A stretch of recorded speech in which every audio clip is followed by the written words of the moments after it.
एक अधूरी प्रेम कहानी। N incomplete love story. सर्दियों की एक ठिठुरती शाम थी।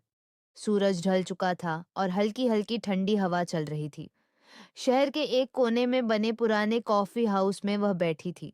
नीला स्वेटर पहने, बालों को ढीला छोड़ते हुए, खिड़की से बाहर सड़क पर आते जाते लोगों को देख रही थी।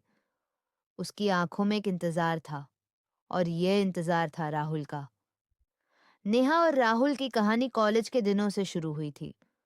दोनों एक दूसरे को पहली नजर में ही पसंद करने लगे थे।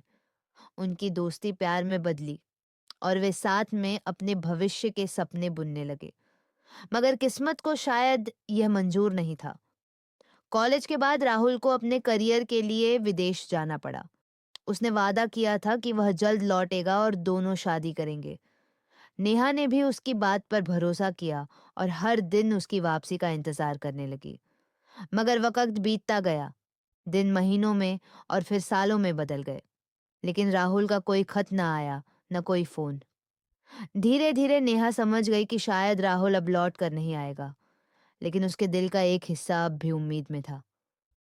आज इतने सालों बाद उसने सुना था कि राहुल वापस आया है। उसने उसे मिलने के लिए इसी कॉफी हाउस में बुलाया था। दरवाजा खुला। एक जाना पहचाना चेहरा अंदर आया।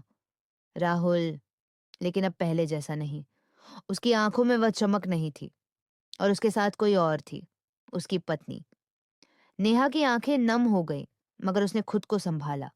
राहुल उसके पास आया, हल्की मुस्कान के साथ बोला, कैसी हो नेहा? नेहा ने एक पल के लिए उसे देखा, फिर अपनी कॉफी से नजरें हटा ली। दिल में हजारों सवाल थे, मगर अब पूछने का कोई मतलब नहीं था।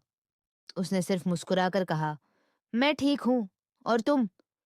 राहुल कुछ पल चुप रहा, फिर बोला, जिंदगी आगे बढ़ गई नेहा, तुम्हारे बिना भी। नेहा ने गहरी सांस ली, अपनी कॉफी खत्म की और उठकर कहा, हाँ, जिंदगी तो आगे बढ़ ही जाती है। वह बाहर निकली। ठंडी हवा उसके चेहरे से टकराई। शायद उसकी आंखों से एक आंसू गिरा था, या फिर सिर्फ ओस की एक बूंद, कोई नहीं जानता। मगर इतना जरूर था कि आज एक प्रेम कहानी अधूरी रह गई। वीडियो पसंद आए तो जरूर लाइक करना, और ऐसे की वीडियो के लिए चैनल को सब्सक्राइब जरूर करें। मिलते हैं अगली वीडियो में।